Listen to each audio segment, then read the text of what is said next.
नमस्कार दोस्तों, स्वागत है आपका एक बार फिर से आपके अपने यूट्यूब चैनल एजुकेशन वाला में।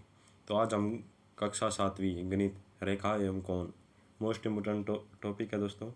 ये चैप्टर मैंने उठाया आज, इसका इंट्रोडक्ट परिचय देखेंगे हम आज। ठीक है, तो इस चैप्टर को आज हम समझेंगे कि इस चैप्टर में क्या क्या दिया हुआ है। सबसे पहले आप देख लीजिए परिचय में क्या क्या आपको दिखाई दे रहा है। ये सभी पॉइंट्स को हम परिभाषा और उदाहरण सहित देखेंगे। ठीक है, तो चलिए वीडियो स्टार्ट करते हैं। वीडियो स्टार्ट करने से पहले अगर आप चैनल पे पहली बार आए, चैनल को सब्सक्राइब कीजिए और बेल आइकन को प्रेस कीजिए ताकि हर वीडियो नोटिफिकेशन आपको मिलता रहे। तो चलिए वीडियो स्टार्ट करते हैं दोस्तों।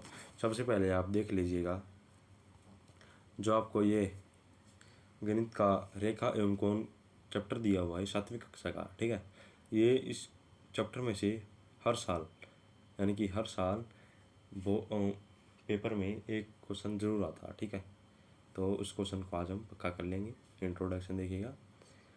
ठीक है, आज इस वीडियो में आपको इंट्रोडक्शन अच्छी तरह से समझा दूंगा, कोई भी आपको दिक्कत नहीं आए किसी प्रकार की भी। तो चलिए वीडियो स्टार्ट करते हैं। देखिएगा परिचय में देखिएगा सबसे पहले रेखा और रेखाखंड के बारे में जानेंगे। ठीक है, फिर सेकंड पॉइंट देखिएगा संबंधित कोण। ये कौन है जो इस चैप्टर से संबंधित है। ठीक है, इन कोणों को जानेंगे। न्यून कोण, अधिक कोण, समकोण, सीधा कोण, पूरक कोण, संपूरक कोण, आसन कोण।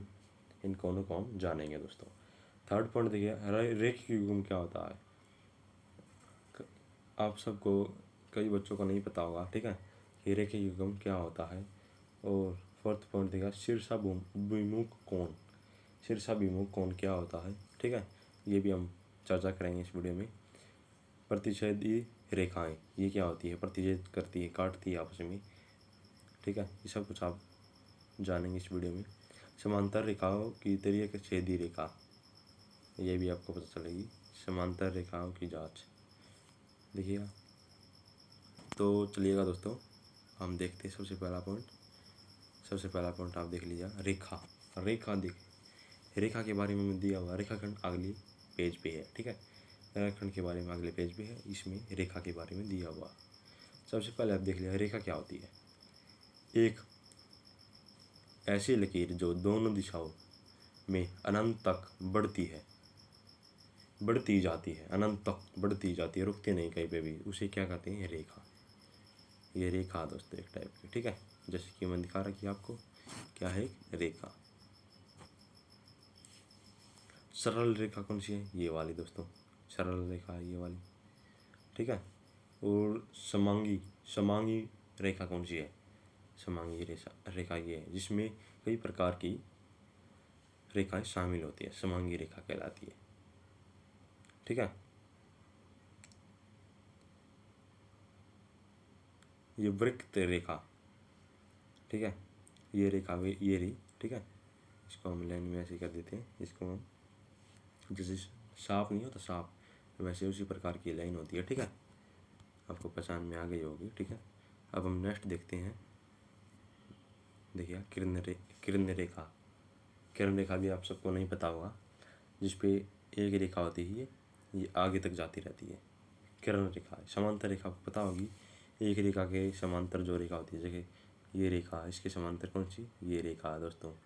ठीक है दोस्तों, तो ये क्या समांतर आपस में दोनों।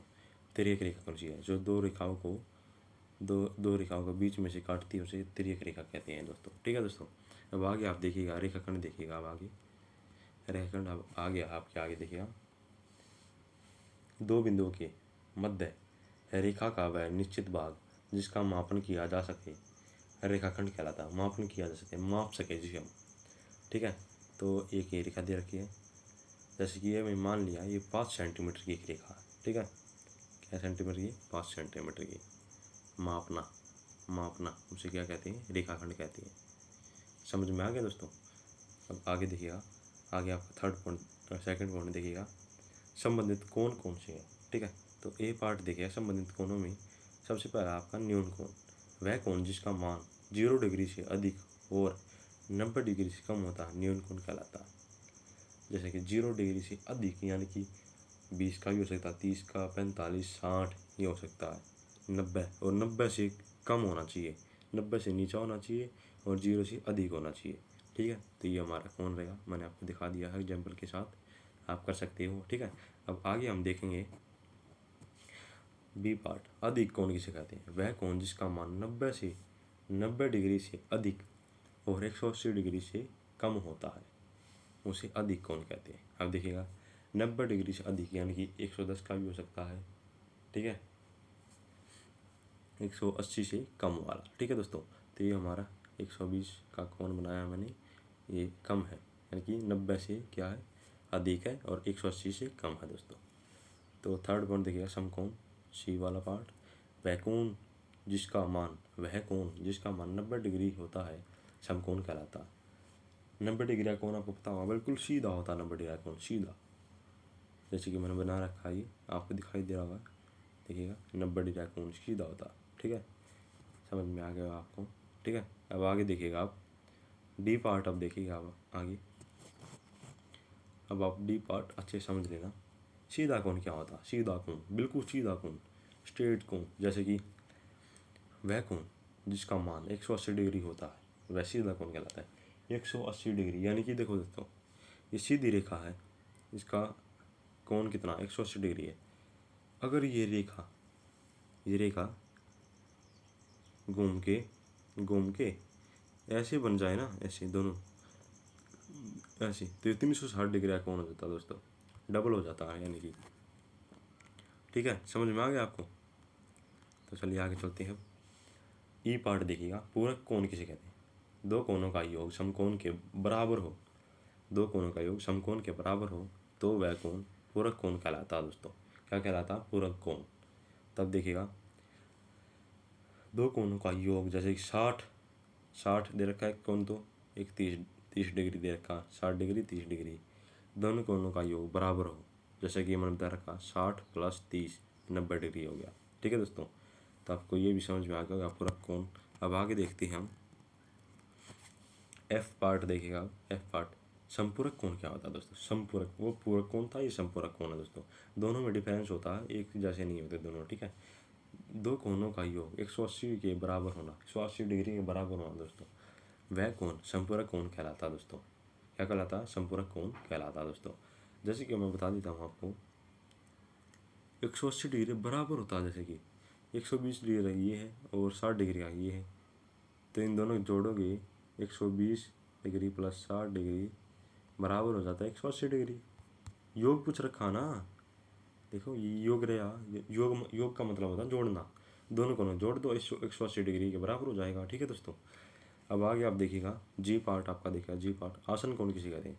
यदि कोई किरण किसी सरल रेखा पर गड़ी हो तो उसकी दोनों ओर जो कोण बनते हैं उन्हें आसन कोण कहते हैं, अथवा उभयनिष्ठ आएगा दोस्तों यहाँ पे, उभयनिष्ठ भुजा की दोनों ओर बनने वाले कोणों को आसन कोण कहते हैं दोस्तों। क्या कहते हैं? आसन कोण कहते हैं दोस्तों। अब आपको समझा देता हूँ, मैंने एक रेखा ली है ये वाली, ठीक है। इस कोण में जो उभयनिष्ठ है, क्या है उभयनिष्ठ? देखो ये दे रखा मैंने नीचे समझाने के लिए, कोण ए ओ सी बराबर है कोण बी ओ सी के, ठीक है दोस्तों। बी ओ सी के ये कोण क्या है? ठीक है, कोण ए ओ, यहाँ पे सी आएगा दोस्तों, कोण ए ओ सी बराबर है कोण बी ओ सी के दोस्तों। एक ही कोण हो गया और एक ही कोण हो गया, दोनों कोण आपस में क्या है? बराबर है दोस्तों। तो क्या होगा? ये आसन कोण होगा दोस्तों। तो आगे देखिएगा, आगे आप थर्ड पॉइंट देखिएगा, रेखिक युग्म किसे कहते हैं? रेखिक युग्म, मैंने आपको कहा था इनमें कई बच्चे अटक जाते हैं, कई बच्चों को 90% बच्चों को ये पता ही नहीं होता ये रेखिक युग्म और शीर्षाभिमुख कोण क्या होते हैं, आपको पता नहीं होता दोस्तों। मुझे पता है, मैं बहुत से बच्चों से मिलता रहता हूँ, पूछता भी हूँ मैं क्वेश्चन को, ठीक है, तो उनके पास जवाब नहीं मिलता, ठीक है। तो आप देखिएगा रेखिक युग्म, अब आप रेखिक युग्म देखोगे तो रेखिक युग्म में देखिएगा, रेखिक युग्म, एक रेखिक युग्म ऐसे आसन कोणों का युग्म होता है, एक रेखिक युग्म ऐसे आसन कोणों का युग्म होता है जिनकी वे भुजाएं जो उभयनिष्ठ नहीं है। क्या है? उभयनिष्ठ नहीं है दोस्तों, नहीं है। विपरीत विपरीत दिशा में किरणें होती है, जिसकी विपरीत दिशा में किरणें होती है। विपरीत किस तरफ? इस तरफ हो जाएगी दोस्तों। जैसे कि हमने ये रेखा ले ली एक, इसके विपरीत विपरीत इस साइड, ठीक है, तो क्या हो गया? रेखीय युग्म हो गया। विपरीत होनी चाहिए, उभयनिष्ठ नहीं होनी चाहिए, उभयनिष्ठ, विपरीत होनी चाहिए हमेशा।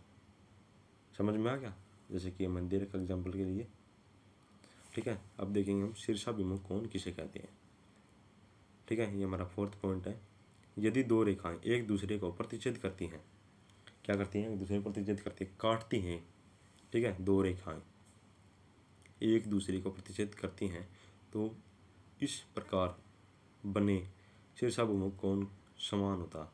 तो इस प्रकार बने शीर्षाभिमुख कोण समान होता है दोस्तों, ठीक है दोस्तों। अब आगे दिखा देता हूँ आपको, आकृति दिखा देता हूँ आगे आपको। ये इस प्रकार की आकृति होती है। जैसे एक रेखा है, मान लीजिए ये वाली रेखा है, इसको एक रेखा काट देती है तो क्या हो जाता है? ये शीर्षाभिमुख कोण यहाँ पे बन जाता है। जैसे कि मैं दिखा देता हूँ, ए ओ बी, ए या फिर ओ आएगा दोस्तों, ए ओ बी, ये क्या है? एक कोण है। और सी ओ डी, ये क्या है? एक कोण है दोस्तों। समझ में आ गया आपको? अब आप देख लीजिएगा, हमारा लास्ट पॉइंट आ गया है प्रतिच्छेद रेखा। प्रतिच्छेद रेखा जो प्रतिच्छेद करती है, आपस में काटती है, ठीक है। अब देखो ये वाला पॉइंट, प्रतिच्छेद बिंदु या रेखा, कुछ भी कर सकते हैं, यहाँ पे रेखा आएगा, ठीक है। प्रतिच्छेद रेखा, जब रेखाएं किसी एक बिंदु पर बिना कोई समकोण बनाए काटती है, बिना समकोण बनाए काटती है, ध्यान रखना दोस्तों, बिना समकोण बनाए काटती है, उन रेखाओं को प्रतिच्छेदी रेखा कहा जाता है। क्या कहता है? बिना समकोण कोण बनाए काटती है तो जिन क्या कहते हैं? प्रतिच्छेदी रेखाएं कहते हैं। तो जैसे देखो यहाँ पे ये बिंदु आ रहा है, यहाँ पे देखिएगा, यहाँ पे बिंदु आ रहा नहीं, क्या करें? प्रतिच्छेद बिंदु है ये, क्या है? प्रतिच्छेद बिंदु है दोस्तों ये, ठीक है। आपको समझ में आ गया होगा। तो आगे आप देखिएगा। तो दोस्तों आज तक के लिए बस इतना ही, और अगली वीडियो में हम बात करेंगे नए टॉपिक के साथ, ठीक है। तो thanks for watching, please subscribe कीजिए ताकि मैं जल्द ही लाइव आ सकूँ और आपको अच्छी तरह से मैथ्स में मास्टर बना सकूँ, ठीक है। तो चलिए वीडियो को यहीं पे एंड करते हैं। नमस्कार, धन्यवाद, प्लीज़ सब्सक्राइब।